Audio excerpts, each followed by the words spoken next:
ବାରମ୍ବାର ଅସଫଳ ହେବା ପରେ ପୁଣି ଥରେ କେମିତି ଆରମ୍ଭ କରିବା? 10ଟି ନିରାଟ ସତ୍ୟ କଥା। ବାରମ୍ବାର ହାରିବାର ଅର୍ଥ ଏହା ନୁହେଁ ଯେ ଭଗବାନ ଆପଣଙ୍କ ପାଇଁ ସଫଳତା ଲେଖି ନାହାନ୍ତି। କେବେ କେବେ ବିଳମ୍ବ ଏଥିପାଇଁ ହୁଏ, ଯେବେ ସଫଳତା ମିଳିବ ତ ତାକୁ ସମ୍ଭାଳିବାର ଶକ୍ତି ମଧ୍ୟ ଆପଣଙ୍କ ପାଖରେ ଥିବା ଉଚିତ। ଯଦି ଆପଣ ମଧ୍ୟ ବାରମ୍ବାର ହାରିବା ପରେ ଭାବୁଛନ୍ତି ଆଉ ମୋ ଦ୍ୱାରା ହେବ ନାହିଁ, ତ ଆପଣ ପରିଶ୍ରମ ନୁହେଁ ନିଜର ଚିନ୍ତାଧାରା ବଦଳାଇବାର ଆବଶ୍ୟକତା ଅଛି। ନମ୍ବର 1, ପ୍ରଥମେ ଏହା ସ୍ୱୀକାର କର ଯେ ତୁମେ ଭାଙ୍ଗି ଯାଇଛ। ଆପଣମାନେ କ'ଣ ଜାଣିଛନ୍ତି ସବୁଠାରୁ ବଡ଼ ଭୁଲ ଲୋକେ କ'ଣ କରିଥାନ୍ତି? ସେମାନେ କହନ୍ତି ମୁଁ ବିଲକୁଲ ଠିକ୍ ଅଛି। ନା, ଯଦି ଆପଣ ଭାଙ୍ଗି ଯାଇଛନ୍ତି ତ ପ୍ରଥମେ ଆପଣ ତାକୁ ସ୍ୱୀକାର କରନ୍ତୁ। କାରଣ ଯେଉଁ ଆଘାତକୁ ଆମେ ମାନୁନାହୁଁ ତାହା କେବେ ଭରି ମଧ୍ୟ ନଥାଏ। ଯଦି ବାରମ୍ବାର 3 ଥର ଅସଫଳ ହୋଇଯିବ, ଏହା କୁହ ନାହିଁ ଯେ କିଛି ଫରକ ପଡ଼ୁନାହିଁ।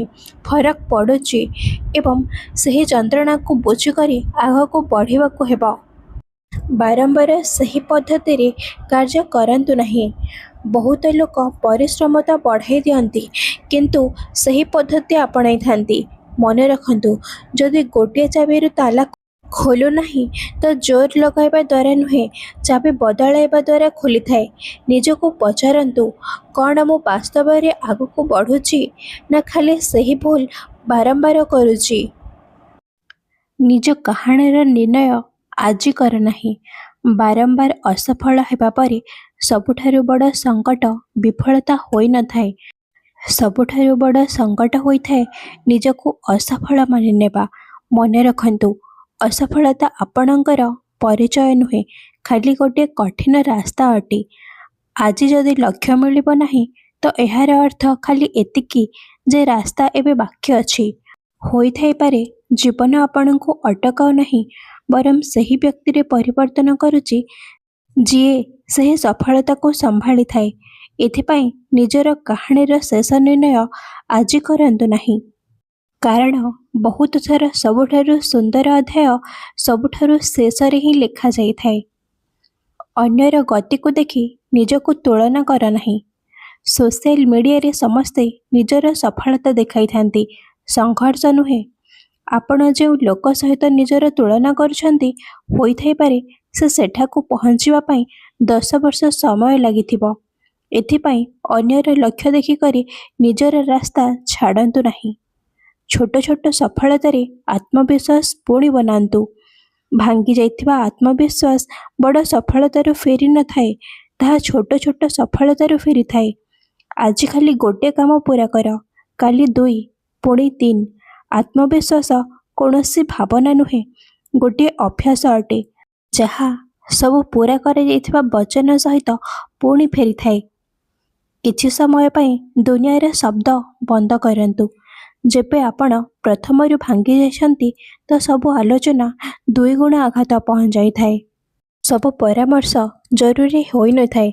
କିଛି ସମୟ ପାଇଁ ଖାଲି ନିଜର ଆୱାଜ ଶୁଣନ୍ତୁ। କାରଣ ଭିଡ଼ ପ୍ରାୟତଃ ଆପଣଙ୍କର ଭବିଷ୍ୟ ଜାଣିନଥାଏ, ଖାଲି ଆପଣଙ୍କର ବର୍ତ୍ତମାନ ଦେଖିଥାଏ।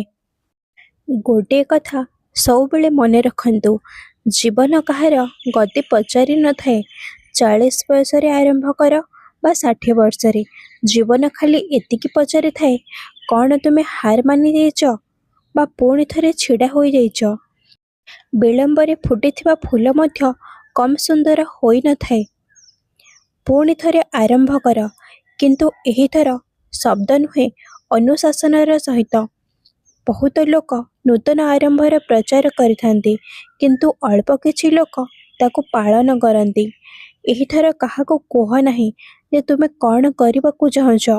ସକାଳୁ ଉଠ, ନିଜର ଛୋଟ ଲକ୍ଷ୍ୟ ପୂରା କର ଏବଂ ଚୁପଚାପ ଆଗକୁ ବଢ଼ିଚାଲ।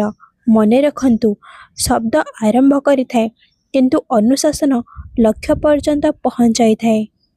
ଯେବେ ମନ ହାରିବାକୁ ଆରମ୍ଭ କରେ ତ ନିଜର ଆତ୍ମାକୁ ମଜବୁତ କର। ସବୁ ସଂଘର୍ଷ ଖାଲି ପରିଶ୍ରମରୁ ଜିତାଯାଇ ନଥାଏ, କିଛି ସଂଘର୍ଷ ଭିତରୁ ମଜବୁତ ହୋଇ ଜିତାଯାଇଥାଏ। ପ୍ରତିଦିନ 10 ମିନିଟ୍ ପ୍ରାର୍ଥନା କର ବା ଧ୍ୟାନ ଲଗାଅ ବା ନିଜର ଡାଏରୀରେ ଲେଖ ଯେ ଆଜି ତୁମେ କ'ଣ ଶିଖିଲ। ଏହି ଛୋଟ ଛୋଟ ଅଭ୍ୟାସ ଧୀରେ ଧୀରେ ଭାଙ୍ଗି ଯାଇଥିବା ମନକୁ ପୁଣି ଥରେ ଯୋଡ଼ି ଦେଇଥାଏ। କାରଣ ଯେବେ ମନ ଶାନ୍ତ ହୋଇଥାଏ ସେତେବେଳେ ବ୍ୟକ୍ତି ପୁଣି ପୁରା ଶକ୍ତିରେ ଆରମ୍ଭ କରିପାରିଥାଏ। ସବୁ ଅସଫଳତା ପରେ ଦୁଇଟି ରାସ୍ତା ଦେଖାଯାଇଥାଏ। ପ୍ରଥମେ ନିଜକୁ ବୁଝାଇବା ଯେ ଭାଗ୍ୟ ଖରାପ ଥିଲା। ଅନ୍ୟଟି ନିଜକୁ ପଚାରିବା ଯେ ଏହି ବିଫଳତାଟି ମୋତେ କ'ଣ ଶିଖେଇଲା। ଏହି ପ୍ରଶ୍ନ ହାରିଯାଇଥିବା ଲୋକ ଏବଂ ସଫଳତା ପାଇଥିବା ବ୍ୟକ୍ତି ମଧ୍ୟରେ ପାର୍ଥକ୍ୟ ସୃଷ୍ଟି କରିଥାଏ। କାରଣ ସଫଳ ଲୋକ ଅସଫଳତା ଠାରୁ ବଞ୍ଚି ନଥାନ୍ତି, ସେମାନେ ସବୁ ସଫଳତାରୁ କିଛି ଶିଖିକରି ଆଗକୁ ବଢ଼ିଥାନ୍ତି। ତ ଗୋଟେ କଥା ମନେ ରଖନ୍ତୁ, ଆପଣଙ୍କର ବଡ଼ ସଫଳତା ହୋଇଥାଇପାରେ ସେହି ଚେଷ୍ଟା ମଧ୍ୟରେ ଲୁଚି ରହିଥିବ ଯାହାକୁ କରିବା ଦ୍ୱାରା ଆପଣ ଆଜି ଡରୁଛନ୍ତି। ତ ସାଙ୍ଗମାନେ, ଯଦି ଆପଣମାନଙ୍କୁ ଏହି ଭିଡ଼ିଓଟି ଭଲ ଲାଗିଲା ତ ନିଶ୍ଚୟ ଲାଇକ୍ କରନ୍ତୁ ଏବଂ ଆଗକୁ ଏହିଭଳି ଭିଡ଼ିଓ ଦେଖିବା ପାଇଁ ଏହି ଚ୍ୟାନେଲକୁ ସବସ୍କ୍ରାଇବ୍ କରିଦିଅନ୍ତୁ। ଧନ୍ୟବାଦ।